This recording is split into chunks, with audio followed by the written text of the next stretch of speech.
Hare Krishna Krishna Krishna Hare Hare, Hare Ram Ram Ram Hare Hare. So, Tulsidas Prabhu, I am trying to give a class without a handset. तो अगर आप देख लीजिए, अगर आपको वॉल्यूम उसका क्वालिटी थोड़ा कम लग रहा हो तो just inform me, then I put the handset. Okay bro. So ठीक लग रहा हो तो that's fine, that's all the more better for me. So I would like to be, I am very grateful and thankful. बहुत बहुत धन्यवाद सभी भक्तों का जो इकट्ठे हुए हैं आज वापस से भागवतम कथा के लिए। तो कल हम लोग ने जो है पुरुष सूक्ता के ऊपर हम चर्चा कर रहे हैं। ये भागवतम के दूसरे सेकंड कैंटो का छठा अध्याय है। तो भागवतम के 12वें स्कंद में भी एक श्लोक आता है जो बताता है कैसे भागवतम सभी शास्त्रों में सबसे उत्तम माना गया है। तो उसमें 4 चीजों का वर्णन है।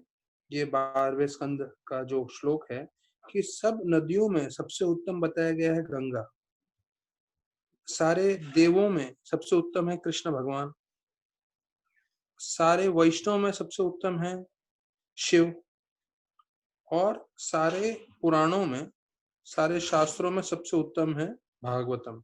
तो श्लोक आता है, निम्न गानम यथा गंगा, देवानम अच्युतम यथा, वैष्णवानाम यथा शंभु, पुराणम इदम तथा। तो सब नदियों में गंगा उत्तम है, देवताओं में कृष्ण भगवान उत्तम है, वैष्णव में शिव भगवान उत्तम है, और सारे शास्त्रों में जो है श्रीमद् भागवतम उत्तम है। अर्थात अगर हमारे पास भागवतम रहेगा तो सभी शास्त्र का पूरा मर्म है, पूरा ज्ञान है। तो अभी ये जो सेकंड कैंटो है, थोड़ा डिस्क्रिप्शंस है पूरा क्रिएशन का, सृष्टि का, तो थोड़ा हमें समझने के लिए समय लग रहा है, एनर्जी लग रही है, पर हमें कोशिश करते रहना चाहिए, क्योंकि जितना मैं डिटेल में पढ़ते हुए जा रहा हूँ, जितना डिटेल में मैं पढ़ते हुए जा रहा हूँ, उतना शायद आप लोग इतना समय नहीं दे पाओगे, पर मैं आपको मेन जो एसेंस चीजें हैं पूरा वो बता रहा हूँ। और जो लोग डिटेल में सेकंड कैंटो पढ़ना चाहते हैं तो वो लोग साथ साथ मार्किंग भी कर सकते हैं पर्पट्स के हिसाब से, तो उनको पूरा का पूरा ज्ञान मालूम चल जाएगा। तो आज सुबह को कथा में मैं सुन रहा था कैसे भले ही हम सिर्फ हरि कथा कर रहे हैं, पर हरि कथा करने से भगवान की कैसे हमें असीमित कृपा प्राप्त होती है, और भगवान कैसे हमें हर परिस्थिति में हमारी रक्षा करते हैं। तो वर्णन आता है, चैतन्य महाप्रभु खुद इसके बारे में बतलाते हैं कैसे उनके एक भक्त थे गंगादास पंडित, और जब वो महाप्रकाश लीला कर रहे थे तो महाप्रकाश लीला में वो गंगादास पंडित को बुलाते हैं और बोलते हैं कि याद है एक बार जो मलेच्छा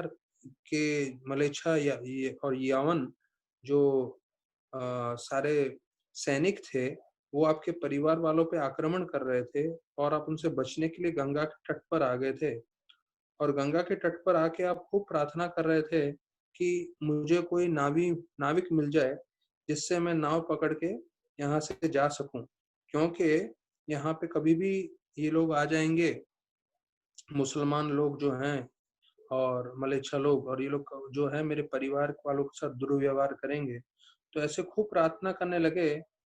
तो चैतन्य महाप्रभु बोलते हैं फिर एक नाविक आ गया और आप लोग को लेके चला गया। तो महाप्रभु बता रहे थे कि वो नाविक वास्तविक रूप में मैं स्वयं था, और मैं वैकुंठ से आया खास आपको मदद करने के लिए। तो देखिए भगवान अपने भक्तों को कैसे किस किस परिस्थिति में जो है हमेशा रक्षा करते हैं, हमेशा बचाते हैं, तो उसका वर्णन आ रहा है इस लीला में। तो ऐसे इनका ही नहीं, फिर बाद में बताया जाता है हरिदास ठाकुर के जीवन में भी ऐसे ही होता है। जब उनको 21 जो है मार्केट प्लेसेस में 21 जगह पे जब उनको कोड़ों से मारा जा रहा होता है, तो भगवान इतने क्रोधित होते हैं कि वो अपने सुदर्शन से उनका सबका अंत करना चाहते हैं। पर हरिदास ठाकुर का भावना क्या था, प्रभुपाद लिखते हैं फर्स्ट चैप्टर गीता में, डिवोटी का नेचर है, स्वभाव है कि वो हमेशा क्षमा करता है। The nature of devotee is forgiveness.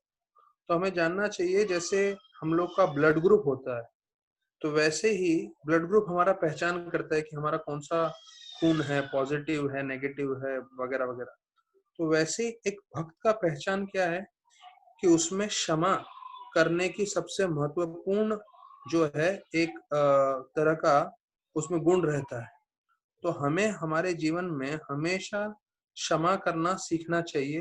प्रोपा लिखते हैं ये बहुत जरूरी है। अगर हम किसी को क्षमा नहीं कर पाएंगे तो फिर हम उतना ही भक्ति से अभी भी दूर हैं करके प्रभुपाद जी बतलाते हैं। तो हरिदास ठाकुर को जब मार रहे थे तो उनका मन में एक ही प्रार्थना था भगवान से कि हे प्रभु इनको क्षमा करें। हाँ, और वही देखिए आप जीसस क्राइस्ट का भी प्रार्थना था। जब जीसस क्राइस्ट को क्रूसीफाई किया था, उनको जो क्रॉस पे जो है कीले से मार के ठोक के उनको वहां रखा था, तब उन्होंने यही प्रार्थना किया था, O Lord forgive them for they know not what they do, कि हे प्रभु उनको क्षमा करिए जिन्होंने मेरे साथ ऐसा कार्य किया है, क्योंकि उनको मालूम ही नहीं है, अज्ञानवश ये सब कार्य कर रहे हैं। तो भगवान से उन लोगों के लिए प्रार्थना कर रहे थे जिन्होंने उनको ऐसा दंडित किया। तो बताया जाता है हरिदास ठाकुर भी उसी भाव में थे।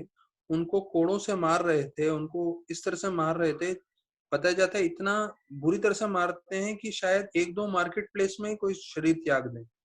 पर 21-22 मार्केट प्लेस तक जो है हरिदास ठाकुर ने शरीर नहीं त्यागा और वो प्रार्थना कर रहे थे कि भगवान इनको क्षमा करें। तो चैतन्य महाप्रभु बोले कि मैं सुदर्शन जो है, सुदर्शन छोड़ के इनको सबको मारना चाहता था सुदर्शन चक्र से, पर आपने इतना प्रार्थना किया था दिल से इनके लिए कि मेरे हाथ से सुदर्शन छूट ही नहीं रहा था। फिर इसलिए मैंने अपना शरीर जो है आपके शरीर के ऊपर रख दिया, जिससे आप नहीं मैं जो है मुझे कोड़ों के मार लगे, मुझे जो है मेरी पिटाई हो। और फिर भगवान ने अपना उतरिया निकाल के दिखाया कि कैसे भगवान ने पूरे वो जो है मार कोड़ों के अपने शरीर पे लिए थे। तो भगवान बार बार बतला रहे हैं ये लीलाओं से कि कैसे भगवान हमारे अपने भक्तों को जो है हमेशा रक्षा करते हैं। तो हमें ये नहीं सोचना चाहिए कि हाँ वो तो हरिदास ठाकुर के लिए किया था, अच्छा वो तो गंगादास पंडित के लिए किया था, 500 साल पहले किया था।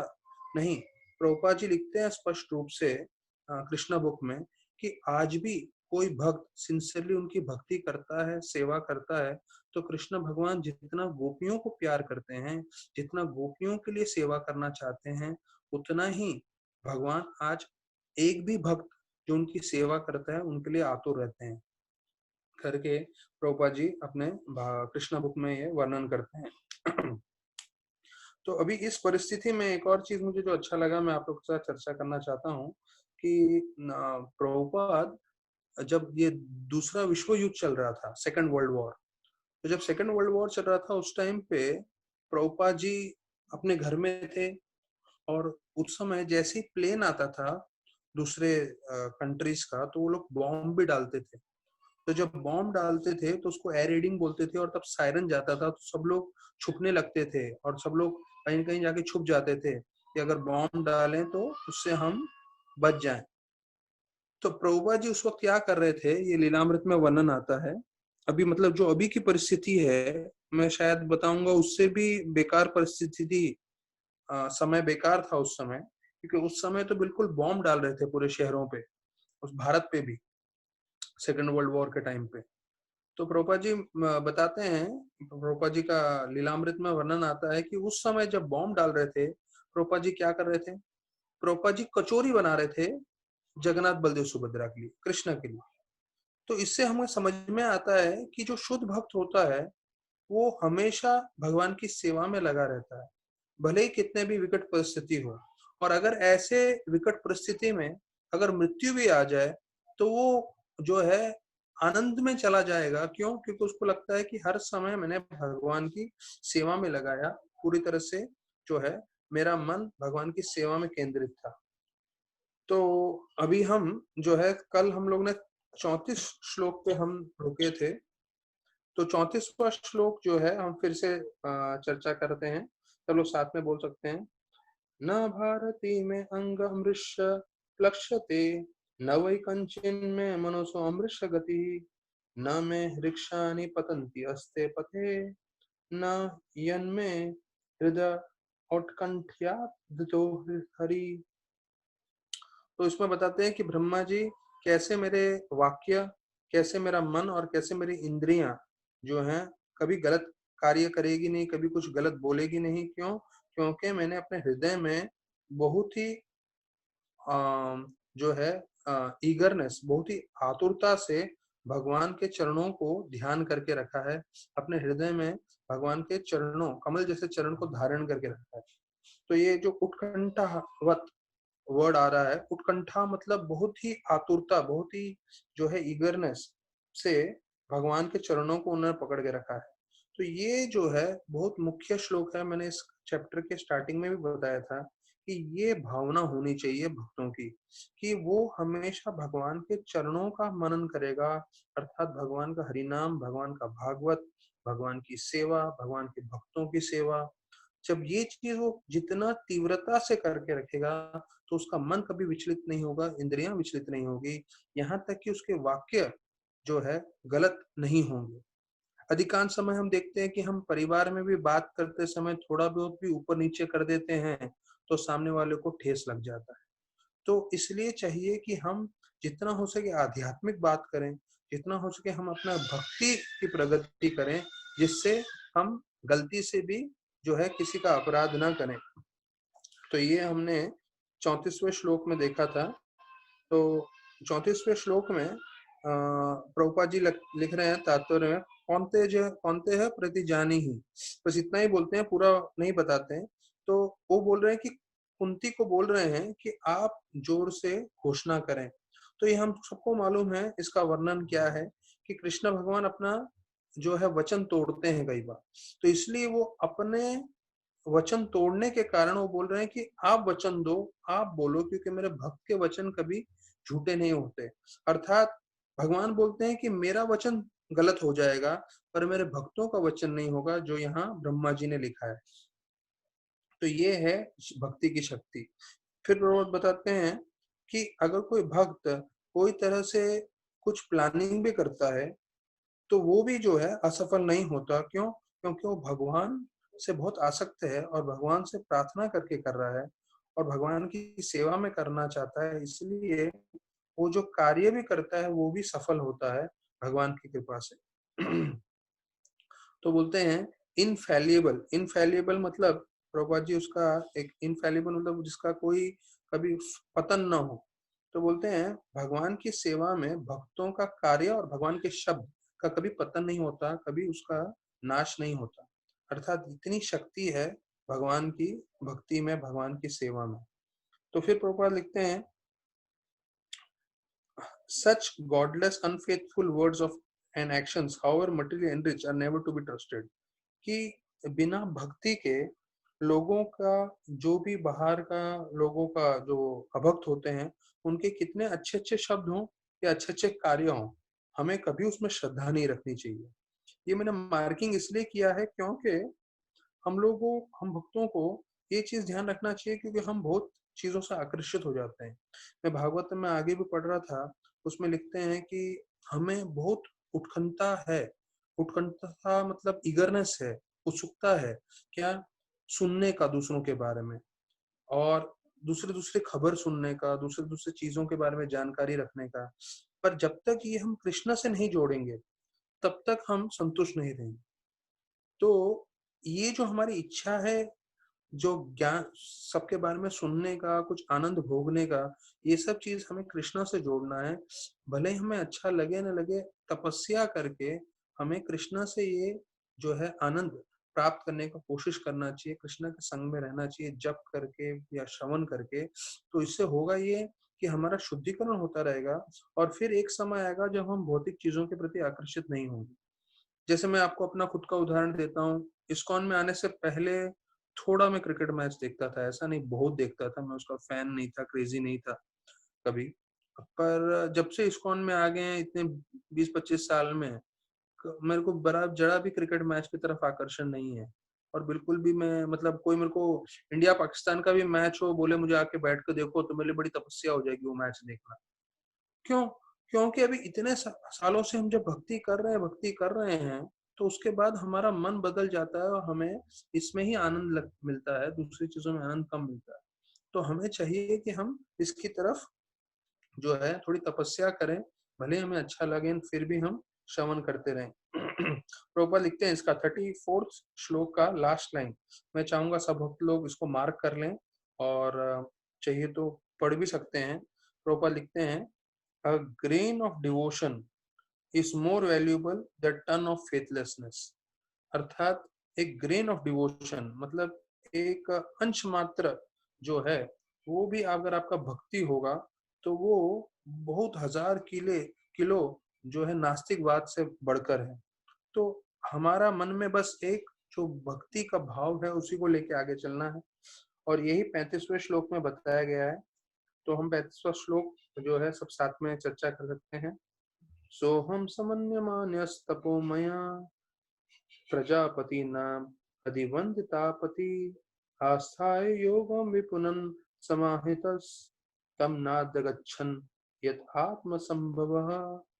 अब इसमें ब्रह्मा जी बता रहे हैं, देखिए जब ये हम पूरा अध्याय चर्चा कर रहे हैं, हमें समझना चाहिए कौन बोल रहे हैं। ये ब्रह्मा जी स्वयं बोल रहे हैं। और ब्रह्मा जी कौन है, जिन्होंने पूरी सृष्टि बनाई है, और उनका सृष्टि बनाने के साथ उनका जो है उनको स्वयंभू बोला गया है, क्योंकि साक्षात वो विष्णु के डायरेक्ट पुत्र हैं।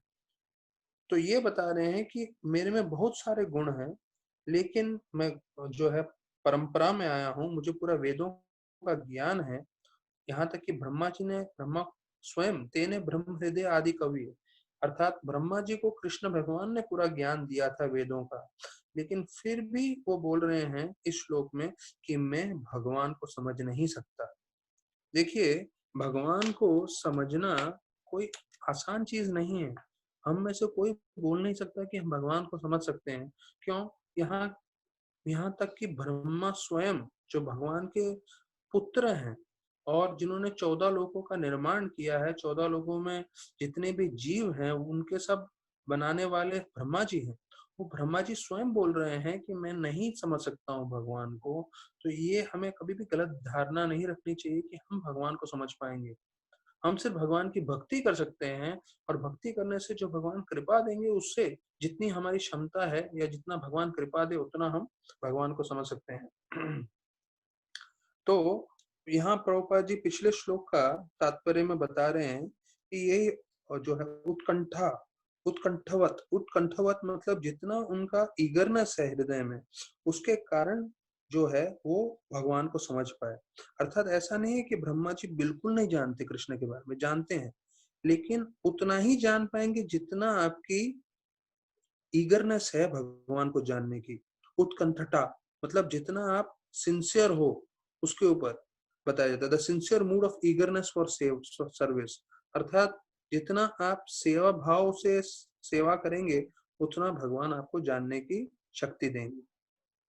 तो प्रभुपाद जी आगे बतला रहे हैं, अगर भगवान को जानना है तो एक ही तरीका है, वो है सेवा भाव। जब हम नम्रता से सेवा भाव करेंगे, सेवा करेंगे और वो सेवा की भावना रखेंगे, तभी हम भगवान को जान पाएंगे, नहीं तो भगवान को जानना नामुमकिन है। तो मैं आपको क्यों बता रहा हूँ कि भगवान को जानना, क्योंकि अगर आप गीता का 4 अध्याय का 9वां श्लोक सुनोगे तो उसमें बताया है कि जन्म कर्म च मे दिव्यम एवं युवति तत्वतः तत्वा देहांत पुनर्जन्म नैति मामेति सोर्जुना। अथवा जो भगवान की लीलाओं को समझ लेता है तो उसको फल स्वरूप क्या मिलता है? भगवत धाम जा सकता है और भौतिक जगत में उसे वापस नहीं आना होता। तो ये एक चीज है कि भाई आप भगवान को समझें।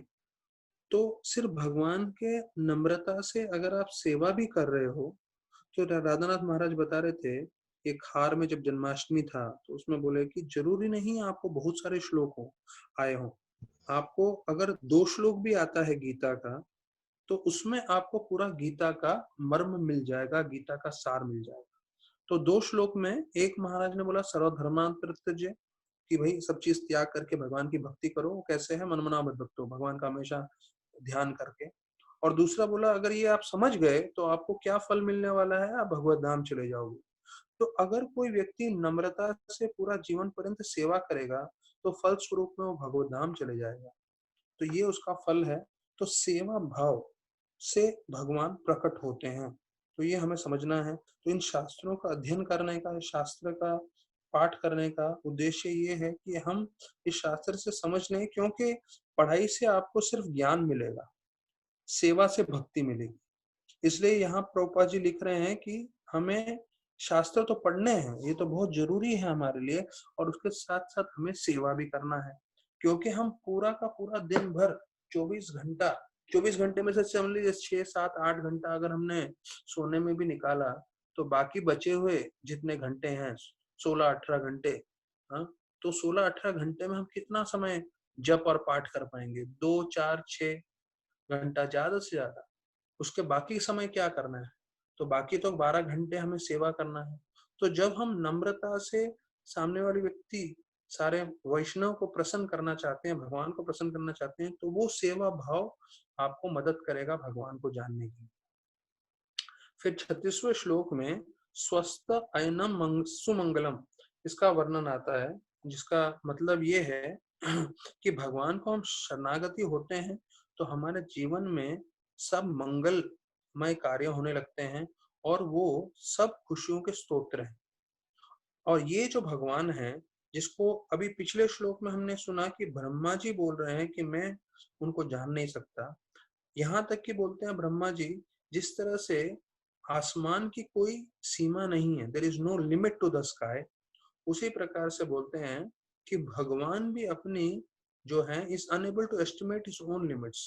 भगवान भी अपनी जो है उनकी जो शक्तियां हैं, उनकी जो सौंदर्य है, उसके बारे में वर्णन नहीं कर सकते, वो भी जान नहीं सकते।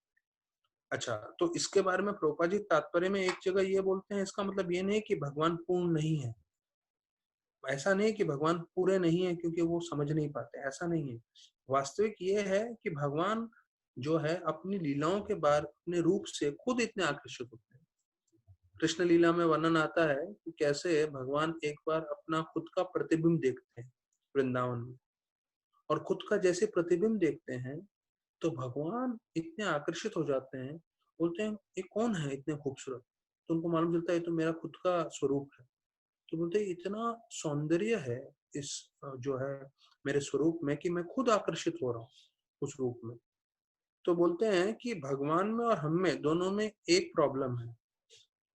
सोचिए, हम में जो प्रॉब्लम है वही भगवान में भी प्रॉब्लम है। क्या है? हम दोनों में एक प्रॉब्लम समान, जो भगवान में भी है, कृष्ण में भी है, और हम लोग में भी है, बद्ध जीव में। क्या है हम दोनों में एक प्रॉब्लम? कि हमें कृष्ण भगवान से प्यार नहीं, उनको प्यार नहीं है और हमें प्यार नहीं है। उनको प्यार नहीं है कृष्ण से क्योंकि वो स्वयं कृष्ण है, हमें प्यार नहीं है क्योंकि हम बद्ध जीव हैं। तो इसलिए चैतन्य महाप्रभु चाहते हैं कि मैं भी प्यार करूं, इतने खूबसूरत भगवान हैं, मैं खुद हूं। तो इसलिए वो चैतन्य महाप्रभु के रूप में आते हैं, राधा रानी का भाव लेकर आते हैं, और हमें सिखाना चाहते हैं कि हम कैसे प्यार कर सकते हैं भगवान से। तो प्रभुपाद जी लिखते हैं परपट में, ये 36 श्लोक चल रहा है, कि पितामह ब्रह्मा जी को बोलते हैं। और पितामह का मतलब है पिता के भी पिता। और बोलते हैं कोई एक लड़का होगा, वो अपने पिताजी का सलाह मशवरा लेगा, पिताजी से ज्ञान लेगा। क्यों? क्योंकि उसको मालूम है मेरे पिताजी मेरे से काफी ज्ञानी हैं, मेरे में उम्र में बड़े हैं, वो मेरे को सही मार्गदर्शन कर सकते हैं, और पिताजी करते भी हैं ऐसा। तो प्रभुपाद जी लिख रहे हैं लेकिन ब्रह्मा तो पितामह है, पितामह मतलब हमारे सभी पिताओं के पिता हैं। तो जब वो मार्गदर्शन कर रहे हैं तो हमें कितना ध्यान पूर्वक सुनना चाहिए और समझना चाहिए भगवान की भक्ति के बारे में। फिर प्रभुपाद लिखते हैं कि इसके तात्पर्य में कि कैसे तथाकथित वैज्ञानिक होते हैं जिनको भगवान पे विश्वास नहीं होता, और वो उन्होंने उन्होंने एक अस्पताल खोला था। प्रभुपाद जी 36वें श्लोक में बोल रहे हैं कि कैसे अस्पताल में वो लोगों को बचा सके। देखिए, अस्पताल खोलना कोई बुरी बात नहीं है, लेकिन अस्पताल खोलना जो है एक पुण्य का काम है। लोगों को आप बीमारी से इनसे बचाने की कोशिश कर रहे हैं, तो ये पुण्य का काम है, इसमें आध्यात्मिक कुछ नहीं है, क्योंकि मृत्यु तो होने ही वाली है। यहाँ तक कि प्रभुपाद लिख रहे हैं, ये जो नास्तिकवादी व्यक्ति था, उसने अस्पताल खोला लोगों का जान बचाने के लिए, लेकिन वो खुद ही 6 महीने में शरीर त्याग करके चला गया। इसका मतलब आप कुछ भी जो है फिलंथ्रोपिक वर्क करेंगे, अर्थात आप ऐसा कार्य करेंगे जिससे लोगों का कल्याण हो भौतिक रूप से, तो उसका उसका जो है ज्यादा आपको जो है फल नहीं प्राप्त होगा। तो प्रभुपाद लिखते हैं ये सब कार्य में हमें नहीं समय देना चाहिए, और we should not spoil human life which has been attend after 84 lakh species. 84 lakh योनि के बाद आपको मनुष्य शरीर मिला है, तो ऐसे अस्पताल खोलने में और ये सब करने में समय बर्बाद नहीं करना चाहिए। अच्छा, इस पॉइंट को लेके मैं आप लोग सब जितने भी श्रोतागण हैं उनको बताना चाहूंगा। इस पॉइंट को लेके भक्तिदान हॉस्पिटल पे बहुत सारे लोगों ने ताने मारे थे कि अरे प्रभुपाद जी तो लिख रहे हैं भैया अस्पताल नहीं खोलना चाहिए, अस्पताल खोल के क्या फायदा, ये तो जो है सिर्फ पुण्य कमाने का कार्य है, या तो सिर्फ ये जो समाज सेवा है। पर महाराज बोल रहे थे मेरे पास इतने सारे भक्तगण थे जो एक साथ डॉक्टर थे, तो एक साथ वो आके उन्होंने ये सेवा की। और उसके बाद ऐसा नहीं है कि वो जो हमारा भक्तिनाथ हॉस्पिटल है वो ये फिलंथ्रोपिक वर्क नहीं है, मतलब समाज का सिर्फ भौतिक रूप से कल्याण करने के लिए नहीं है, वहां पे वो पूरी तरह से आध्यात्म ज्ञान भी दे रहे हैं। जितने लोग भी आते हैं वहां पे, पेशेंट आते हैं, सबको प्रसाद मिलता है, वहां पे कंटिन्यूसली हरिनाम चलता रहता है, वहां पे पूरा स्पिरिचुअल का जो सेक्शन है वो उनको सबको कोशिश करता है ज्यादा से ज्यादा प्रचार करने का, आध्यात्म ज्ञान देने का। यहाँ तक कि जो एक मुसलमान है, उनका अंतिम समय उनका जो है परिवार में आ रहा था, उनके पिताजी का, तो उसने भक्तिवेदांत हॉस्पिटल के स्पिरिचुअल केयर वालों को बुलाया और बोला आप जो है जप करिए, आप उनके लिए प्रार्थना करिए, क्योंकि वो एक बार हॉस्पिटल में आके गए थे, उनको अच्छा प्रभाव हुआ था। और फिर हमारे भक्तों ने वो मुसलमान के पिताजी के लिए कीर्तन किया, जप किया, और वो कीर्तन और जप के बीच में शरीर छोड़े। तो फिर हमारे भक्तों ने बोला कि आपने अपने जो है धर्म के लोगों को क्यों नहीं बुलाया, अर्थात मुसलमान लोगों को क्यों नहीं बुलाया, हम हरे कृष्णा वालों को क्यों बुलाया भक्तिनाथ हॉस्पिटल से। उसका जवाब था जो आप लोग सब ध्यान से सुनिए। उसने बोला कि जितना मैंने कुरान पढ़ा है और जितना मैंने कुरान समझा है, उसके हिसाब से अल्लाह के सही बंदे सिर्फ हरे कृष्णा वाले लोग, इसलिए मैंने आप लोग को बुलाया। तो देखिए कोई दूसरे धर्म वाला भी कितना गुणगान कर रहा है, कितना समझ रहा है कि ये प्रामाणिक है और जो है सही मार्गदर्शन हम लोग आध्यात्मिक रूप में दे रहे हैं। तो फिर प्रभुपाद जी बताते हैं कि जीव के पास सिर्फ दो उपाय हैं, सिर्फ दो, या तो भगवान को शरणागति हो, या तो वो प्रकृति अर्थात मटीरियल नेचर को शरणागति हो। शरणागति उसको होना ही है, उसके पास शरणागति नहीं होने के अलावा कोई तरीका नहीं है। या तो भगवान के अंडर में सेवा करेगा या माया के अंडर। तो हमें हमारा डिसीजन लेना है, हमें चॉइस करना है, हमें सोचना है हमें किसके समक्ष रह के सेवा करना है, माया या कृष्णा। और ये आपको हर पल, दिन में जब 24 घंटे हैं, तो 24 के 24 घंटे में आपको हर सेकंड ये चॉइस मिलेगा, आपको किसकी सेवा करनी है, कृष्ण भगवान की या माया की। तो जिसका आपका जैसी प्रवृत्ति होगी आप उसके तरफ चले जाएंगे। और प्रभुपाद बोलते हैं कि जो मेरे शरण में आएगा वो निश्चित रूप से माया से विजय प्राप्त कर सकता है, क्योंकि माया से हम खुद युद्ध नहीं कर सकते, माया को परास्त नहीं कर सकते, और माया का आकर्षण पे विजय नहीं प्राप्त कर सकते। तो 9वें अध्याय के 10वें श्लोक में बताया गया है मया दक्षेण प्रकृति, ये मेरी प्रकृति है। तो जब हम कृष्ण का जब हमेशा स्मरण करते हैं तो कृष्ण भगवान अपनी माया शक्ति को रोक देते हैं। जैसे सचिनंदन महाराज बोलते हैं कि कैसे वो किताब वितरण कर रहे, न्यूज़पेपर बांटते थे जब वो छोटे लड़के थे और भक्ति में आने से कई साल पहले। तो वो जब भी एक बिल्डिंग में जाते थे किताब अखबार देने के लिए, वहां पे एक भयंकर सा कुत्ता था। तो कुत्ता को देख के वो इतने डरते थे, इतने डरते थे, दूर से ही अखबार फेंक के चले जाते। बताया जाता है फिर एक बार उनको जाना पड़ा बिल का पैसा लेने के लिए महीने के अंत में, और वो सोच ही रहे थे कुत्ता दिखे नहीं, कुत्ता दिखे नहीं, और कुत्ता कहीं दिख नहीं रहा था। तो उन्होंने कैसे वैसे थोड़ा हिम्मत जो है इकट्ठा करके चले गए, और जैसे ही दरवाजे पे पहुंचे उनके और प्रवेश किए, तभी सामने से जो है वही कुत्ता ऐसा भौंकते हुए आया, बिल्कुल जैसे भयंकर रूप से काटने वाला, और बिल्कुल पास में आके छलांगे लगाने वाला था। तभी जो उनके मालिक थे, उन्होंने सिर्फ एक शब्द बोला, टॉमी स्टॉप, अर्थात उसको बोला रुक जाओ, और वहीं वो रुक गया। तो महाराज बोलते हैं तब मैं लड़का था, मैं तो बिल्कुल बर्फ के जैसा बिल्कुल फ्रीज हो गया था, मैं इतना घबरा गया था उस कुत्ते को देख के, और मेरे को भागने का भी नहीं सूझा। लेकिन जैसे ही वो मालिक ने बोला रुक जाओ कुत्ते को, तो अपने आप कुत्ता रुक गया। तो सच्चिदानंद महाराज जी उदाहरण देते हुए बोल रहे थे कि ये भगवान की प्रकृति है। भगवान की प्रकृति जो है, जब भगवान उसको बोलते हैं रुक जाओ तो रुक जाते हैं। क्यों? क्योंकि वो देखते हैं कि हम उनके भक्ति में लगे हुए हैं। तो प्रभुपाद लिखते हैं, by surrendering into the Lord one is happy and liberated, but surrendering into materialism the living entity suffers. तो माया है, कृष्ण है, तो आपका चॉइस है, मेरा चॉइस है। माया के साथ रहिए दुखी रहेंगे, कृष्ण के साथ रहिए सुखी रहेंगे। तो ये हमने सुना है बहुत कि मायादास सदा उदास, कृष्णदास बिंदास, ये हम सुनते हैं। लेकिन फिर भी जब माया का प्रलोभन आता है, माया का आकर्षण आता है, और दिन में जो है जैसे हम लोग 16-18 घंटे हम लोग कार्य करते हैं, तो हमें देखना है कि हम ज्यादा से ज्यादा समय कृष्णमय हो सके, कृष्ण की सेवा में लग सके।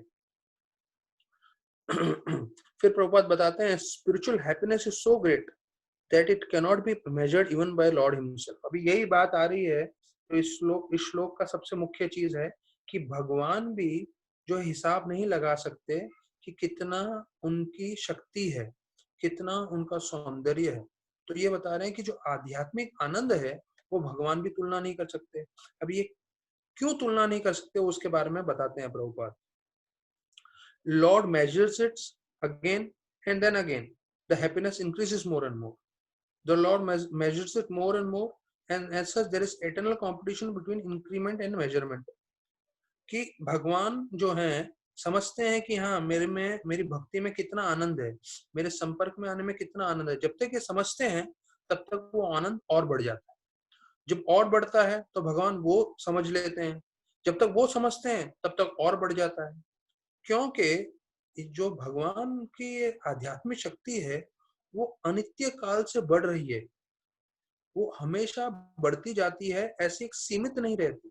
तो इसलिए बताया जाता है कि भगवान सब कुछ जानते हैं, लेकिन फिर भी जब तक ये जानते हैं तब तक भगवान की और शक्ति, भगवान का और प्रेम बढ़ जाता है, और ये कंपटीशन चलता रहता है। तो इसका मतलब ये नहीं समझना चाहिए कि भगवान को ज्ञान नहीं है, भगवान को सब कुछ ज्ञान है। पर फिर भी भगवान का जो प्रेम है, भगवान का जो आनंद है, उसकी कोई सीमा नहीं है। प्रभुपाद लिखते हैं इन्फिनिटम, इन्फिनिटम मतलब अनलिमिटेडली, हाँ उसकी कोई सीमा नहीं है, बढ़ता रहता है।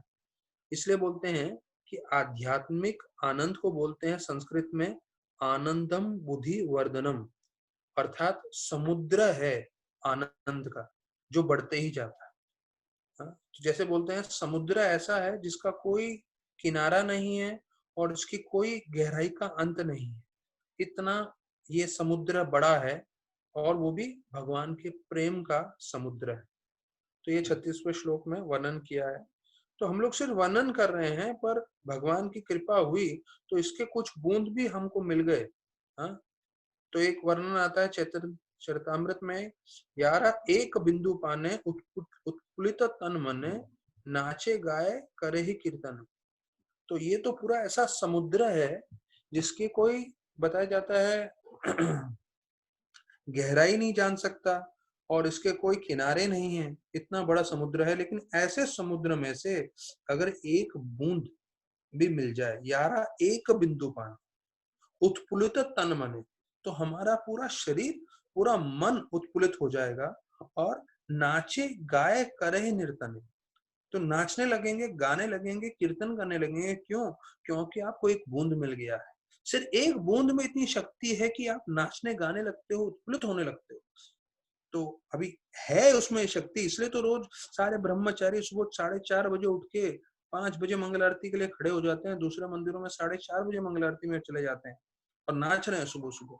हाँ? अभी उस समय हमको सबसे अच्छा लगता है सोना, पर ये लोग क्यों नाच रहे हैं?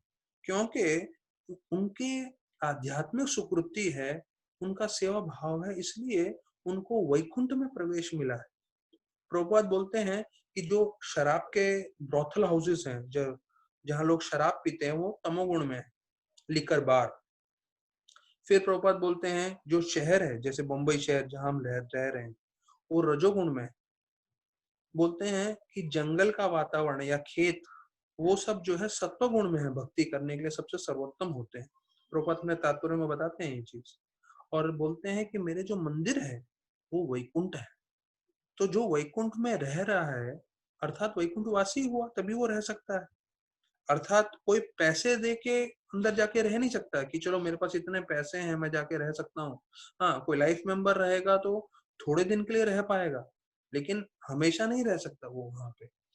तो बहुत कोई धनी व्यक्ति होगा, कोई होगा तो मंदिर के आसपास घर ले सकता है और वो मंगल आरती में रोज जा सकता है। लेकिन मंदिर के प्रांगण के अंदर रहना मतलब आप वैकुंठ निवासी हो तो ही रह सकते हो।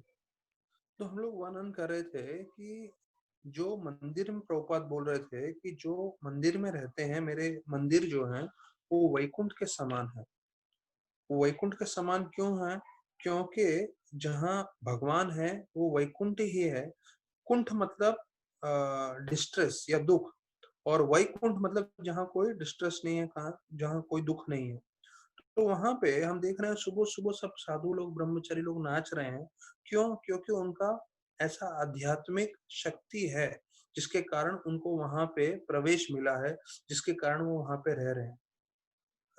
बरसाना के मेन मुख्य जो हैं घनश्याम दास जी, जो मेन मंदिर के उनके प्रमुख हैं, उनका एक प्रवचन में उस वक्त वहीं पे था, दर्शन करने गया था श्री जी मंदिर में। और आगे जो है मान मंदिर में, वहां पे वो बता रहे थे। और राधानाथ महाराज उनके बारे में जर्नी होम में भी लिखते हैं कैसे वो मिले थे उनसे। तो वो बता रहे थे कि कैसे जो मंदिर होते हैं इस्कॉन में या बाहर, तो वहां पे मैनेजमेंट बहुत लोग मिलके करते हैं, पर असली मैनेजमेंट करने वाले कौन है? स्वयं कृष्ण। जब कृष्ण की इच्छा होती है तब वहां कोई मंदिर में आता है, और जब कृष्ण की इच्छा नहीं होती या कृष्ण की इच्छा होती है कि अभी वो वहां से जाए, तो वो निकल जाता है। तो बोले भले ही कोई भी कितना भी मैनेजमेंट कर ले मंदिर में, असली मैनेजर तो स्वयं कृष्ण ही है। तो कृष्ण की इच्छा है तभी कोई मंदिर में आ सकता है, मंदिर में रह सकता है। तो इसका बता रहे हैं यहाँ जो है, दो आनंदम बुद्धि वर्धनम, कि ये समुद्र है आनंद का। तो वही आनंद हम भी महसूस कर सकते हैं जितनी तीव्रता से हम भक्ति करें, जितना हमारा लग्न होगा भगवान की हरि कथा श्रवण करने का, सेवा करने का, भगवान का जप करने का। तो अभी फिर 37वें श्लोक में बताते हैं, ब्रह्मा अपने बारे में वर्णन करते हुए बोल रहे हैं शिव, और वो भी जो है इस आनंद का पूरी तरह से समझ नहीं पा सकते। जो शिव है, ब्रह्मा है, सबसे प्रमुख है देवताओं में, उनको भी इसका आध्यात्मिक आनंद का पूरी तरह से ज्ञान नहीं है। तो बोल रहे जब हमें ज्ञान नहीं है तो बाकी देवताओं को क्या मालूम होगा, और मानव को कैसे मालूम हो सकता है, वो हम सोच ही सकते हैं। तो ये हमें तभी ज्ञात होगा जब हम भक्ति करेंगे। तो प्रभुपाद जी बतला रहे हैं कि 12 महाजन है, ये हमने कई बार सुना है। स्वयंभू, नारद, शंभु, कुमारो, कपिलो, मनु, प्रहलादो, जनको, भीष्म और बलित, वैयासकी, वयम। वयम मतलब व्यासदेव जिन्होंने ये बोला है। तो ये 12 महाजन है। तो बोल रहे हैं उसमें से प्रमुख है ब्रह्मा, नारद, शिव, जो सबसे उत्तम में आते हैं, और वो ही नहीं जान पा रहे हैं तो बाकी लोगों के क्या कहने। और यहाँ तक कि जो दूसरे वर्ग के देवता हैं, जिसको सेमी डेमिगॉड्स बोल रहे हैं, सेमी डेमिगॉड मतलब दूसरे वर्ग के, जिसमें गंधर्व, चरण, विद्याधर हैं, और या मानव, असुर, तो बोलते हैं वो तो भगवान के बारे में जान ही नहीं पाएंगे, क्योंकि जो सबसे प्रमुख देवता गण हैं वो ही नहीं जान पा रहे हैं करके। फिर ब्रह्मा जी बोल रहे हैं, प्रभुपाद जी बताते हैं कि ये वापस से उन्होंने 7.13 गीता का श्लोक के हिसाब से बताया कि ब्रह्मा से लेके चींटी जो है, सारे के सारे जीव जो है तीनों गुणों से बंधे हुए हैं। तो ब्रह्मा से लेके चींटी, तो सारे तीनों गुणों से बंधे हुए हैं। हम तीनों गुणों से तभी परे हो सकते हैं जब हम भगवान की भक्ति करें, नहीं तो हम सत्व, रजो और तमोगुण के फेरे में हमेशा फंसे रहेंगे। और प्रभुपाद जी ने ये मेरे हिसाब से चौथी या पांचवी बार तात्पर्य में फर्स्ट कैंटो से जो हमने चालू किया है, हम लोग पढ़ रहे हैं कि ब्रह्मा से लेके चींटी तक का सबका वर्णन कर रहे हैं कि सब भगवान की माया जाल में तीनों गुणों के प्रभाव में रहते हैं। और फिर ये चैतन्य चरितामृत में भी वर्णन आता है, एक कहानी बता रहे हैं कि कैसे ब्रह्मा जी जो है कैसे भ्रमित हो गए थे और वो विष्णु भगवान से मिलने जाते हैं वैकुंठ में। और वो बोलते हैं तो उधर द्वारपाल जो है वो उनको पूछते हैं कि कौन कौन से ब्रह्मा हो, तो वो जाके बोलता है, जाके बोलिए विष्णु भगवान से कि ब्रह्मा आपसे मिलने आए हैं। तो वो जो है द्वारपाल ब्रह्मा को पूछता है, आप कौन से ब्रह्मा? तो बोलते कौन से ब्रह्मा? पृथ्वी के ब्रह्मा। और कौन से ब्रह्मा? तो ब्रह्मा को ये ज्ञात नहीं होता है कि मेरे अलावा बहुत सारे ब्रह्मा हैं। तो हमारा जो पृथ्वी है उसके सिर्फ 4 सर वाले ब्रह्मा है, हमारे जो 14 लोकों के ब्रह्मा है। पर ऐसे कई जो ब्रह्मांड हैं जिसमें 8 सर, 16 सर, जो है हजारों सर, लाखों सर वाले ब्रह्मा भी हैं। और बताया जाता है कि ब्रह्मा के प्रवेश करने से पहले विष्णु भगवान समझ गए कि ब्रह्मा के मन में ये प्रश्न आ रहा है कि इसने ऐसा क्यों पूछा, कौन से ब्रह्मा? मेरे अलावा भी कोई ब्रह्मा है क्या? मैं अकेला ही तो ब्रह्मा हूँ जो पूरा सृष्टि को संभाल रहा हूँ। तो उनको ऐसा लग रहा था। तो जब तक वो प्रवेश करें उससे पहले विष्णु भगवान जो है बाकी सब ब्रह्माओं को बुलाते हैं। तो कोई 16, 32, 64, 128, 256, हजारों लाखों सर वाले ब्रह्मा भी आ जाते हैं। तो उसके बीच में बताया जाता है हमारे जो पृथ्वी के ब्रह्मा हैं वो अपने आप को ऐसा लग रहा था मच्छर हूं मैं हाथियों के झुंड के बीच में। तो जब सारे ब्रह्माओं को देख लेते तो समझते हैं अरे मैं तो कुछ भी नहीं हूँ, मैं तो सबसे छोटा हूँ, 4 सर वाला। यहाँ तो दूसरे बहुत सारे ब्रह्मा है। तो ये ऐसा लीला का वर्णन करते हैं कि हमारे से बहुत दूसरे सारी सृष्टियां भी हैं जो बहुत बड़ी बड़ी हैं। फिर 38वें श्लोक में बोलते हैं कि भले ही मैं भगवान को, ब्रह्मा जी बोल रहे हैं, मैं समझ नहीं सकता, इसका मतलब ये नहीं है कि मैं उनकी स्तुति नहीं करूं। मैं जो है अपनी क्षमता अनुसार पूरी ताकत लगा के भगवान का गुणगान करता हूँ, भगवान की सेवा करता हूँ। हाँ, भगवान को समझ नहीं सकते वो एक बात है, लेकिन भगवान की सेवा करनी है, भगवान का गुणगान करना है, ये निश्चित है करके 38वें श्लोक में बताते हैं।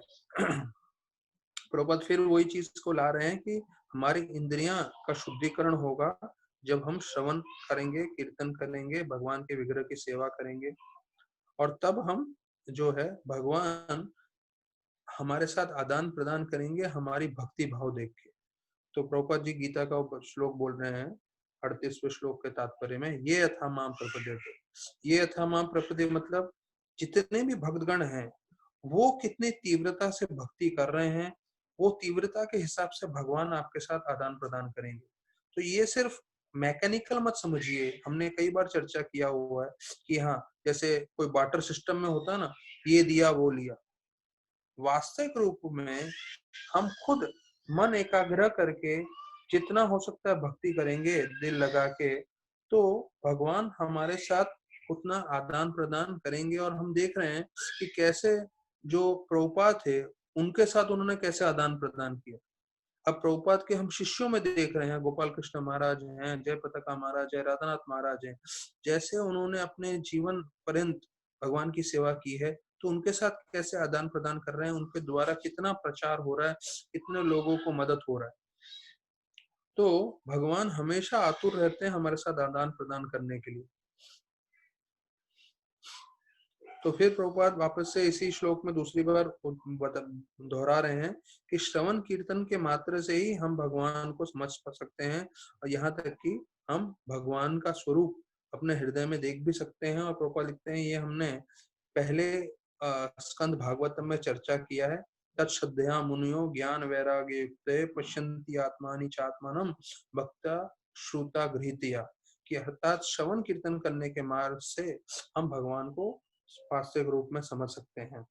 फिर यद संस्थम, ये जो 39th वर्ष है उसमें नारद जी का जो प्रश्न था 5वें अध्याय के दूसरे श्लोक में, उसका वर्णन कर रहे हैं कि महाविष्णु जो है वो पूरे सृष्टि के बनाने वाले, उसको संभालने वाले, उसको विनाश करने के कारण हैं। तो ये किस तरह से बनता है उसका प्रश्न था, तो उसका जवाब देते हुए जो है बताया गया है।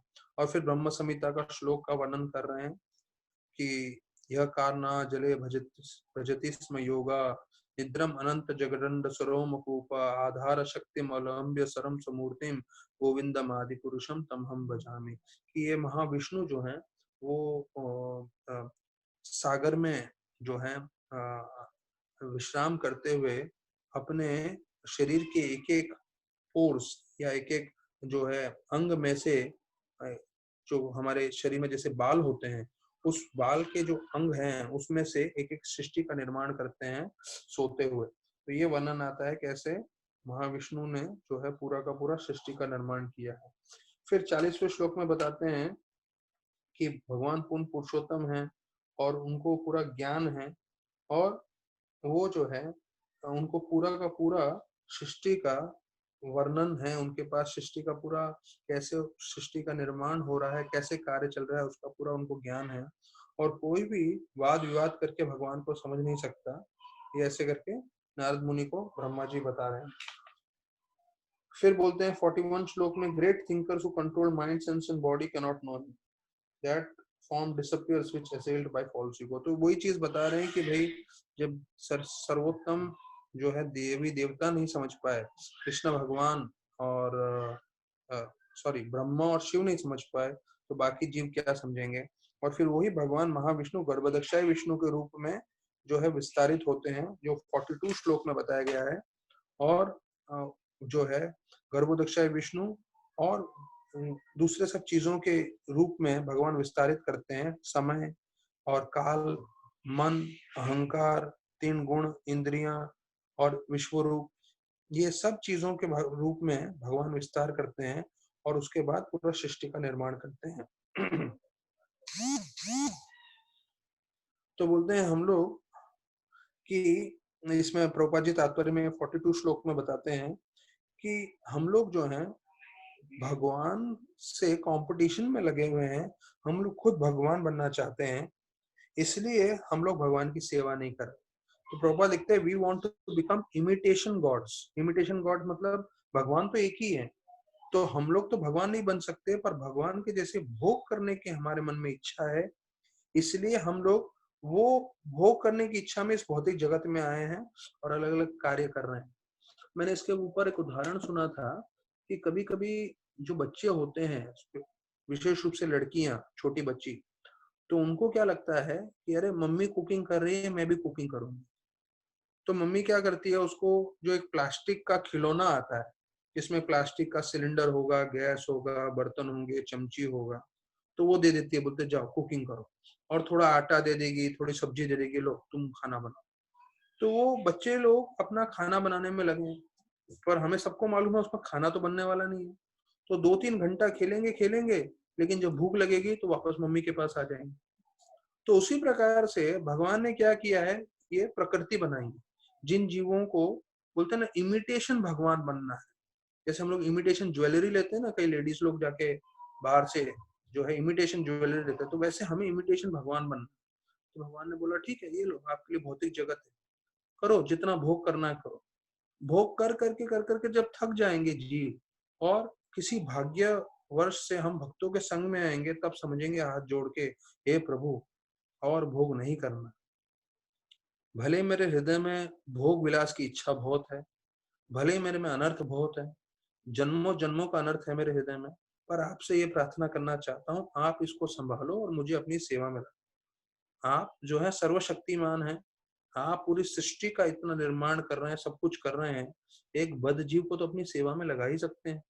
तो जब हाथ जोड़ के नम्रता पूर्वक हम भगवान से प्रार्थना करते हैं, तो भगवान जो है ये प्रार्थना सुन के उनकी कृपा, प्रभुपाद की कृपा, जो हमारे आचार्यगण हैं उनकी कृपा से हमें नियुक्त कर सकते हैं किसी भी समय पूरी तरह से भगवान की सेवा में। तो ये जो है 42 श्लोक हम लोग चर्चा कर रहे थे, फिर उसमें ब्रह्म संहिता के श्लोकों का वर्णन है।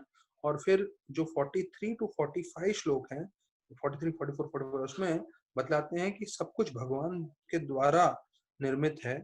उसमें सारे देवी देवता गण का वर्णन है, गंधर्व, विद्याधर, चरण लोक, यक्ष, रक्ष, राक्षस, और बाकी सब देवताओं का। यहाँ तक कि बोलते हैं कि जो कुष्मांडा, जिन्नी और इविल स्पिरिट मतलब जो भूत प्रेत हैं, वो भी भगवान के द्वारा बनाए गए हैं। जानवर, पंछी सब, तो बोलते हैं सब चीज भगवान का विस्तारित रूप है, क्योंकि भगवान इसका पूरा प्राकट्य करते हैं। तो इसमें बोलते हैं अलग अलग लेवल के वर्शिपर्स हैं। एक जो जंगली लोग हैं, वो लोग किसी पेड़ को या बिजली को या पहाड़ को पूजते हैं। फिर उससे ऊपर आते शक्ता। शक्ता मतलब जो किसी शक्ति की पूजा करने वाले हैं, ऐसा करके वर्णन करते हैं। और फिर आता है गणपत्य और सूर्यस। सूर्यस मतलब जो सूर्य देव की पूजा करते हैं। गणपत्य मतलब प्रॉपर लिख रहे हैं जो गणपति की पूजा करते हैं। और फिर जो बताया जाता है शनि देव की पूजा करने वाले भी हैं, और शीतला देवी की पूजा कभी करते हैं, the goddess of small pox. हाँ, तो ये बोलते हैं, हाँ, हम लोग को जब वो जो होता है ना स्मॉल पॉक्स, हाँ, उसको जो भी हिंदी में बोलते हैं, तो उसकी भी जो है देवी है वो है शीतला देवी। तो शीतला देवी की लोग पूजा करते हैं जिनको ये आया होता है स्मॉल पॉक्स या चिकन पॉक्स जो बोलते हैं, तो उसका वर्णन आ रहा है।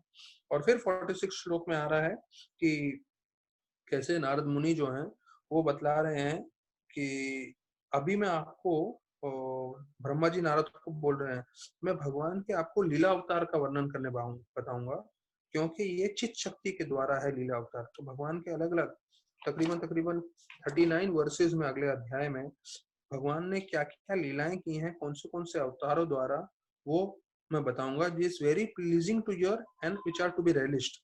यहाँ ब्रह्मा जी जो पूरे सृष्टि का निर्माण जिन्होंने किया है, वो बोल रहे हैं कि ये सुनने में बहुत आनंद देंगे। दूसरा कि बता रहे हैं कि ये जो है आप बहुत आनंदित हो जाओगे, pleasing to ear and will be relishing. Relishing मतलब आप उसमें बहुत आनंदित होगे जब इसके बारे में सुनोगे। तो ये लास्ट वर्ड से हम लोग सब साथ में चर्चा कर सकते हैं। प्रधन्यो तो यन रसा अमानन्ति लीला वर्तान पुरुषस्य भुम्नः अपीयताम कर्णशयो शोषान अनुक्रमश्येत इमाम सुपेशान। तो इस श्लोक में वही बताया है कि कैसे भगवान की लीला में जो है पूरी तरह से हम आनंद प्राप्त कर सकते हैं। अब प्रभुपाद जी इसके तात्पर्य में बोल रहे हैं, हर एक जीव की इच्छा होती है कि हम किसी और के बारे में सुने। आज आप देखिए जितना भी हॉलीवुड बॉलीवुड फेमस है, क्यों? क्योंकि हम सब जीवों की इच्छा है, हम सब ने पिक्चरें देखे हैं, और हमारी बड़ी इच्छा होती है कि हम उनके बारे में सुने, उनके बारे में देखें और उनसे आकर्षित हों। प्रभुपाद लिखते हैं, but the difficulty is that no one is satisfied at heart by hearing all this messages. हमने जितना भी सुना है पर देखा है उससे हम संतुष्ट नहीं हुए हैं। क्यों? क्योंकि इससे हमारी आत्मा संतुष्ट नहीं होगी, हमारा मन और इंद्रियों को थोड़ा एंटरटेनमेंट मिल सकता है। अगर हम चाहते हैं कि हमारा आत्मा पुरुष से संतुष्ट हो, तो उसके लिए हमें भगवान से ही जुड़ना पड़ेगा और भगवान की कथा कीर्तन में भाग लेना पड़ेगा। प्रभुपाद लिखते हैं अंतिम में, ये 46 श्लोक का पर तात्पर्य का जो अंतिम भाग है उसमें लिख रहे हैं, लास्ट में, लास्ट के 5-6 लाइन में ये चीज आता है। There are thousands there are 1,001 rash literatures on the market. तो ऊपर दिख रहे हैं कि कम से कम हजारों की मात्रा में, या तो आप बोल सकते हैं किताबें हैं या इंद्रभोग की चीजें हैं। अभी प्रॉपर 1000 लिख रहे हैं, मैं 1000 को लाख या लैक्स कर सकता हूँ, लाखों में है। यूट्यूब में वीडियोस हैं, या आप बोल सकते हो इंटरनेट में अलग अलग मूवीज हैं, क्लिप्स हैं, फलाना फलाना सब कुछ है। लेकिन जो प्रभुपाद लिखते हैं कि जिन्होंने भागवतम में रुचि ली है और जिनको भागवतम में आनंद आ रहा है, वो सब इन सब चीजों से जो है परे हो जाएंगे, उनको किसी चीज में आनंद नहीं आएगा। तो हमें भी कोशिश करके इन सब चीजों से दूर रहना है, क्योंकि जितना हम अपना मूल्यवान समय इन सब चीजों में डालेंगे, उतना कम समय हम भगवान की भक्ति को देंगे। जैसे राधानाथ महाराज, आज तक उन्होंने एक भी पिक्चर नहीं देखा, सोचिए। इसलिए कई जितने भी अपने भक्तगण हैं सब बोलते हैं भाई गुरु हैं ये। उन्होंने अपने पूरे जीवन में, अभी वो कितने साल के हो गए हैं, 70 साल के हो रहे हैं अभी वो, हाँ, जब वो पेरेंट्स के साथ भी रहते तब भी पिक्चर नहीं देखते थे। उसके बाद 20 साल से, तो 18 साल के तो उम्र में तो भगवान की खोज में निकल गए। अपने पूरे जीवन में उन्होंने कोई भी पिक्चर नहीं देखा, सोचिए। तो यहाँ पे वही चीज आ रहा है कि 1001 प्रभुपाद दिख रहे हैं, 1001 है, ये लाखों में जो है बाहर बहुत सारा चीजें हैं। पर अगर हम इन सब चीजों में मन नहीं लगाएं, क्योंकि आप जितना भी देख लो, ऐसा नहीं है कि बहुत सारा यूट्यूब देख के हम पूरी तरह से संतुष्ट हो जाते हैं, हम बहुत आनंदित हो जाते हैं, नहीं। ये सिर्फ मन को विचलित करता है। प्रभुपाद ने पहले स्कंद में लिखा हुआ है, प्रायण अल्पायुष्य कले अस्मिन् युगे जगन मंद सुमन मत्यो मंद भाग्य उपाधिता। उसमें क्लियर लिखा है, सिनेमा एंड स्पोर्ट्स, ये दो कारण हैं जिससे आपका मन पूरी तरह से विचलित होगा। तो भले आप यूट्यूब में आओ, भले आप इंटरनेट में हो, भले आप कुछ भी करो, जो प्रभुपाद ने उसका जो बीज दिया है वो वैसे ही रहने वाला है। आपका मन विचलित करेगा ही करेगा ये सब चीज। तो अगर आपको संपूर्ण रूप से संतुष्टि चाहिए, आनंद चाहिए, जैसे देखिए हम लोग इतने दिनों से भागवतम कर रहे हैं और आप भागवतम पढ़ते हो तो उससे आपका मन शांत हो जाता है, मन प्रसन्न हो जाता है। और ये सब हम देखते हैं, सुनते हैं तो मन विचलित हो जाता है। हाँ, लेकिन हमारा कंडीशनिंग है इसलिए निकल नहीं पाएंगे। पर कोशिश करते रहना चाहिए कि जितना हो सके हम उसको कंट्रोल करें।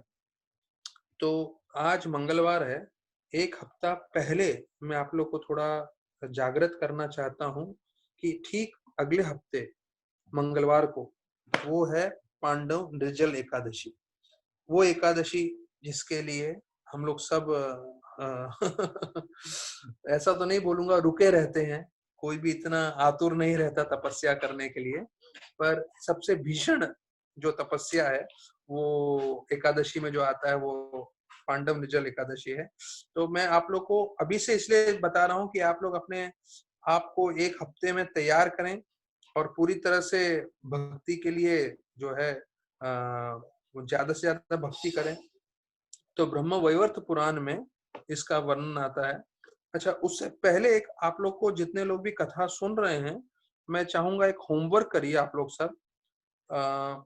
मैंने सुना है, मैं इसको फॉलो नहीं करता हूँ, मैं इंग्लिश कैलेंडर के हिसाब से अभी तक शायद मैंने 20 या 25 जितना भी निर्जल एकादशी पालन किया है। मैं रात को 12 बजे के बाद कभी पानी पिया नहीं हूँ। पर ये वर्णन आता है कि रात को 12 बजे के बाद अगला दिन होता है, ये वैदिक संस्कृति नहीं है, ये इंग्लिश कैलेंडर के हिसाब से।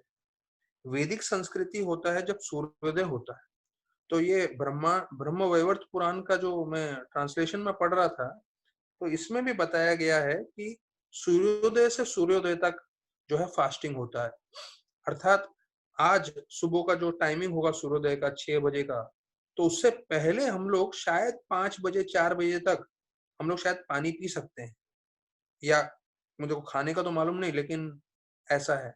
तो मैं चाहूंगा जितने भी श्रोतागण हैं वो लोग जरा एक थोड़ा R&D करें, थोड़ा पता लगाएं, पहचान से अपने आप पूछें पुजारी उजारी लोगों से जो कनेक्शन है। मैं भी ट्राई करूंगा और हो सकता है इस हफ्ते के दौरान जो मुझे सही जवाब लगेगा कंफर्मेशन करके मैं आप लोगों को बताऊंगा। तो सूर्योदय से सूर्योदय तक जो है 24 घंटा होता है, तब हमें निर्जल फास्टिंग करना है। तो सूर्योदय से पहले हम पानी पी सकते हैं कि नहीं, ये आप सब लोग के लिए होमवर्क है। और जिनको जवाब मालूम चले वो मुझे सिर्फ जो है व्हाट्सएप मैसेज करें, कॉल मत करिएगा, सिर्फ व्हाट्सएप मैसेज करेंगे तो उससे मैं पढ़ के समझ लूंगा क्या है सही जवाब। तो भीमसेन ने व्यासदेव जी से पूछा कि ये हम लोग संक्षेप में उस दिन भी चर्चा करेंगे, पर मैं आपको जो है अभी बता रहा हूँ कि भीमसेन ने व्यासदेव जी से पूछा कि आध्यात्मिक जगत जाना हो, मतलब स्पिरिचुअल वर्ल्ड जाना है, तो बिना एकादशी पालन किए हुए जा सकते हैं क्या? तो वो बोले मैं बिना खाए जी नहीं सकता। बोलते हैं मेरे घर में द्रौपदी, कुंती, मेरे चारों पांडव भाई सब लोग फास्टिंग करते हैं, पर मैं फास्ट कर ही नहीं सकता।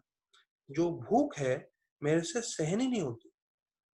बोलते हैं भीमसेन कि मैं एक दिन भी नहीं रह सकता बिना खाए, और अगर एक दिन में मुझे एक बार सिर्फ खाने को बोलो तो वो ही मेरे लिए सबसे बड़ी तपस्या हो जाती है।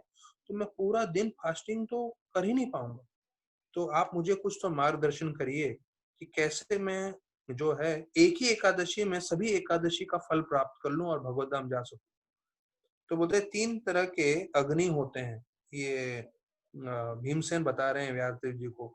एक तो होता है दावाग्नि जो लकड़ियों में जलता है, एक होता है जठर अग्नि या जो भी आप दूसरा आग बोले, जो हमारे पेट में लगता है, जिससे हम खाना पचाते हैं, और एक है वादवाग्नि।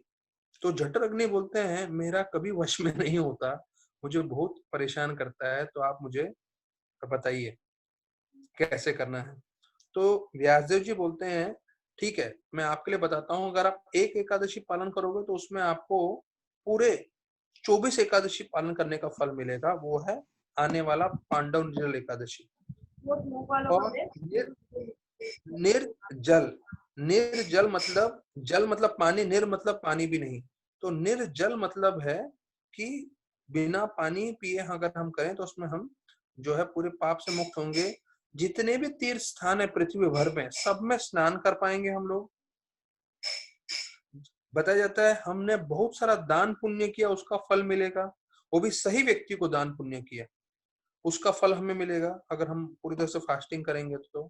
फिर बताया जाता है कि हमें ऐश्वर्य मिलेगा, धन मिलेगा, धान्य मिलेगा, शक्ति मिलेगी और अच्छी तबीयत मिलेगी, ये भी ऐश्वर्य मिलता है, व्यासदेव जी बता रहे हैं। दूसरा मतलब पांचवा हुआ, ये छठा बोल रहे हैं, यमदूत। यमदूत का पूरा वर्णन करते हैं कि कैसे काले और पीले दिखते हैं, उनके पास यम पाश होता है वगैरह वगैरह। बोलते हैं ऐसा जो यमदूत होते हैं वो गलती से भी पास में नहीं आते जिसने एक बार भी निर्जल एकादशी, पांडव निर्जल एकादशी किया हो। और यहाँ तक कि स्वयं विष्णुदूत आते हैं, हाँ, और विमान लेकर आते हैं, और जिसने पांडव निर्जल एकादशी किया हो उसको अपने साथ बैठा के भगवत धाम लेके जाते हैं। तो इसे पांडव निर्जल एकादशी इसलिए बोलते हैं क्योंकि जब व्यासदेव जी भीमसेन को बता रहे थे तो बाकी पांडव भी इतने प्रेरित हो गए, और बाकी पांडवों ने बोला हम पूरी तरह से पूरे उत्साह से हम ये एकादशी पालन करेंगे। इसलिए इस एकादशी का नाम एक और पड़ गया पांडव निर्जल एकादशी, या इसको महाद्वादशी भी बोलते हैं। तो इसके बारे में वर्णन करते हुए व्यासदेव जी आगे बता रहे हैं कि अगर आपके पाप सुमेरु पर्वत के जैसे हो या मंदराचल पर्वत के जैसे हो, अर्थात उसकी कोई सीमा न हो, जन्मों जन्मों के भयंकर भयंकर पाप भी हो, तो वो भी खत्म हो जाएंगे। फिर बोलते हैं कि अगर जो है कोई जल का भेंट देता है मटकी में भगवान को अर्पण करके, तो उसको बोलते हैं सोने का भेंट देने से ज्यादा मूल्यवान है अगर कोई पानी भी किसी को भेंट देता है। और अगर आपने इस दिन दान दिया तो वो दान कभी उसका क्षय नहीं होगा, जैसे हमने अक्षय तृतीया के दिन सुना था, अक्षय जिसका कभी नाश नहीं होगा। तो इस दिन आप दान देते हैं तो उसका भी शक्ति है, और दूसरे दिन आप दान देते हो उसका भी बहुत शक्ति है, उसका मैं वर्णन करता हूँ। तो भगवान का एक नाम है जलाशयी। जलाशयी मतलब जो महाविष्णु जल के ऊपर सोए हुए हैं, इसलिए उसका नाम पड़ता है जलशयी।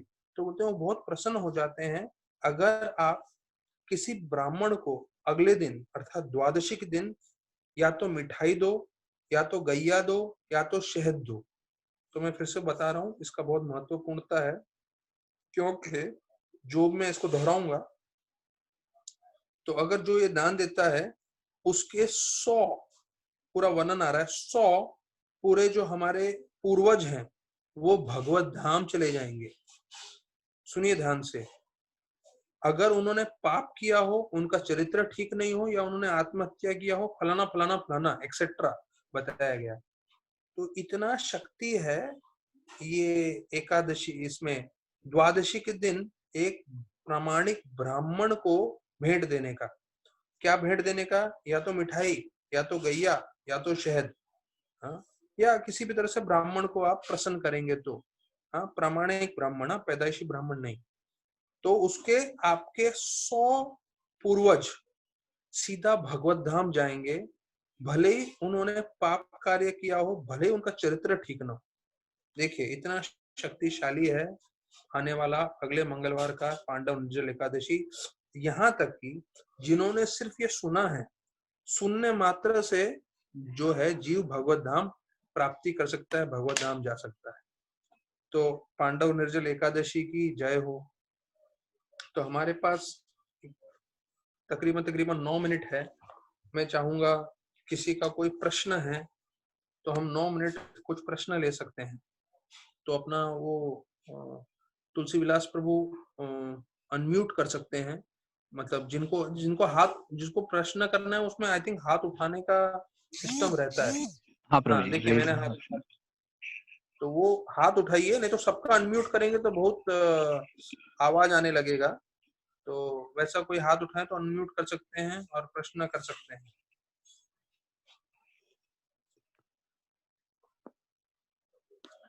ठीक है, किसी का कोई प्रश्न नहीं है? कोई हाथ उठा रहे क्या तुलसी विलास प्रभु? नहीं प्रभु जी अभी तक। ठीक है, तो हम लोग अपना कंटिन्यू कर लेते हैं। तो बताया जाता है कि कैसे कदम कानन महाराज जो है मिडिल ईस्ट में प्रचार कर रहे थे। तो देखिए ये भक्ति कितना शक्तिशाली है। कैसे अभी हमने पांडव निर्जल एकादशी का सुना और हम भागवतम का चर्चा कर रहे हैं, और कल जो है हम पूरा शेड्यूल इनकारनेशंस जो है भगवान के जो है 39 वर्सेस में अलग अलग अवतारों का वर्णन है वो हम चर्चा करने वाले हैं। तो आप समझिए कि हम ये सब कथा कर रहे हैं, कीर्तन कर रहे हैं, जो हमारे सबसे सीनियर सन्यासी लोग हैं, कैसे भगवान ने उनको कैसे एक एक विकट परिस्थिति में बचाया है। तो उसका वर्णन कर रहे हैं कि कदम कानन महाराज मिडिल ईस्ट कंट्री में प्रचार कर रहे थे और उनको उधर के पुलिस वालों ने पकड़ लिया, क्योंकि उनको लगा ये क्या कर रहे हैं, कीर्तन प्रवचन वो मिडिल ईस्ट कंट्री में मुसलमान की कंट्री उसमें अलाउड नहीं है। ये आज से 30-40 साल पहले की बात है। और उनको एक स्टेडियम में लेके गए। तो स्टेडियम में जब लेके गए तो बताया जाता है उस स्टेडियम में कदम कानन महाराज को मालूम चला कि यहाँ पे स्टेडियम पे लाने का मतलब ये है, यहाँ पे लोगों को जस्ट गोलियों से मार के खत्म कर देते हैं वो। और जब गोलियों से मार के खत्म कर देते हैं तो ये खुद पुलिस वाले हैं, तो उनको कोई बचाने आने वाला नहीं है। और इसका कोई जो है कोई पूछताछ भी नहीं करेगा। क्यों? क्योंकि पुलिस वाले ही ऐसा कर रहे हैं। तो बताते कदम कानन महाराज उस समय जो है दिल से प्रार्थना करने लगे कि प्रभु अगर आप चाहते हो कृष्ण भगवान आपकी सेवा करूं तो आप मुझे बचाइए। अगर आप चाहते हो मैं यहीं पे शरीर अंत करके जो है आपके पास आ जाऊं तो मैं यहाँ पे शरीर त्यागने के लिए भी तैयार हूँ। तो बताया जाता है कदम कानन महाराज बोल रहे हैं कैसे तो मैं निकल गया वहां से, बच गया जो है वहां से। तो क्योंकि पहले समय तो मेरे मन में भी इतना डर आ गया था, मैं भी ऐसे इन लोगों के साथ जिनके साथ मैं पकड़ा गया था, क्योंकि उधर बहुत सारे लोगों को पकड़ के डाला था भाई। 2-4 भक्त लोग थे पर बाकी लोग भी थे, और भक्तों में आई थिंक महाराज अकेले ही थे। तो इतना वो डरे हुए थे। तो ऐसे डरे हुए अवस्था में उन्होंने प्रार्थना की, तो प्रार्थना करने से बोलते उनको इतनी शक्ति आई और फिर वहां से निकल गए। तो देखिए कदम कानन महाराज का एक स्टेटमेंट है फेमस कि मैंने भगवान को नहीं देखा है पर भगवान का हाथ देखा है। हाथ देखा है इसका मतलब ये है मैंने भगवान का जो है हस्ताक्षेप अपने जीवन में देखा है। ओके, किसी को कोई प्रश्न है?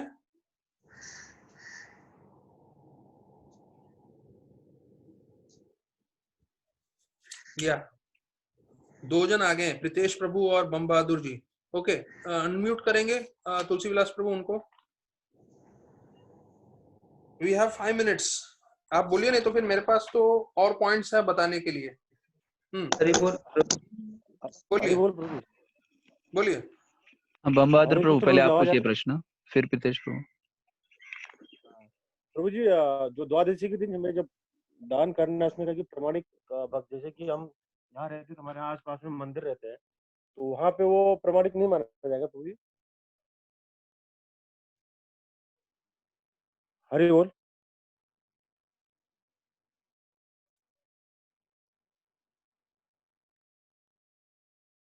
हरे कृष्ण। हरे कृष्णा, एक मिनट प्रभु जी म्यूट हो गए। हाँ, हरिभान प्रभु आपका म्यूट हो गया। ठीक है, लेकिन उनको प्रश्न क्या है मेरे को सुनाई नहीं दिया, तो जोर से बोलो बम बहादुर जी। प्रभु जी प्रश्न ये है कि एकादशी के दूसरे दिन, द्वादशी के दिन गाय के हमें मिठाई, गाय या कुछ दान देते हैं, वो जो दान दिया है वो प्रमाणिक ये ब्राह्मण होना चाहिए, जन्म से नहीं।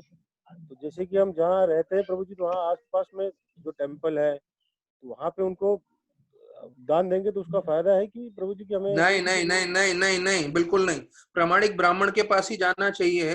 तो आप ऑनलाइन कर सकते हैं ना, आपकी जो क्षमता है 100, 200, 500 आप ऑनलाइन ट्रांसफर कर दीजिए ब्राह्मण का भोजन के लिए, उस दिन का द्वादशी का लंच का मंदिर में।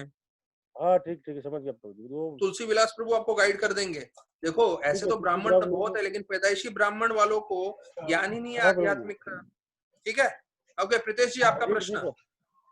हाँ हाँ हो गया प्रभु, संतुष्टि मिल गई। तुलसी विलास प्रभु, इनको लॉक करें, इनको म्यूट करें। हरे कृष्ण प्रभु। बोलिए। प्रभु एक्चुअली एक कंफ्यूजन था कि जैसे गीता में ऐसा बताया है कि नीच योनि मतलब it is compare bird and मतलब इंसेक्ट वगैरह।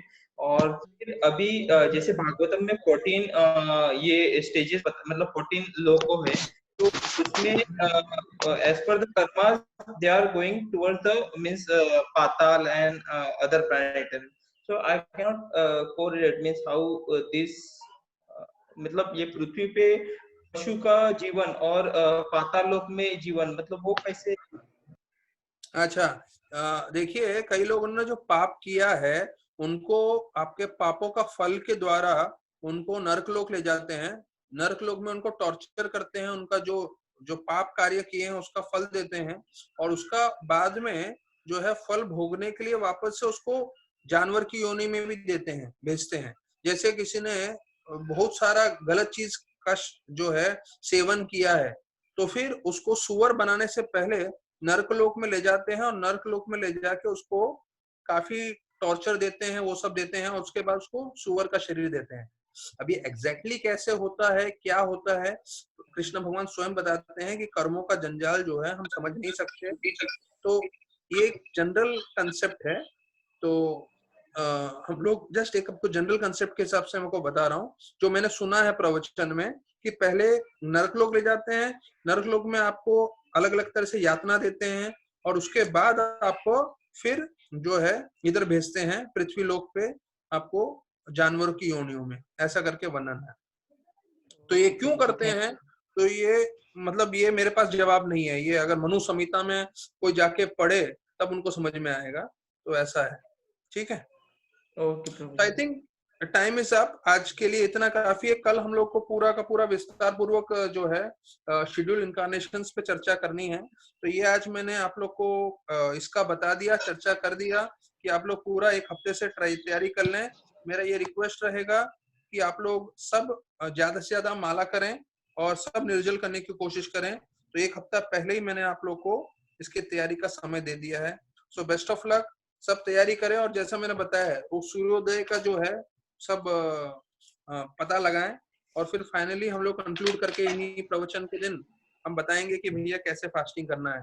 12 बजे से तो करना ही है, अगर छूट मिल गया तो सुबह को थोड़ा जलवल पी सकते हैं, और अगर छूट नहीं मिला तो हम लोग तुलसी विलास प्रभु फास्ट ये करें, बंद करें दूसरों का। हरि बोल आनंद प्रभु। एक मिनट तुलसी विलास अरविंद जी, हरि बोल अभी हाँ प्रश्न नहीं, टाइम हो चुका है, आप पर्सनली मेरे को पूछ लीजिएगा, अभी टाइम हो गया है।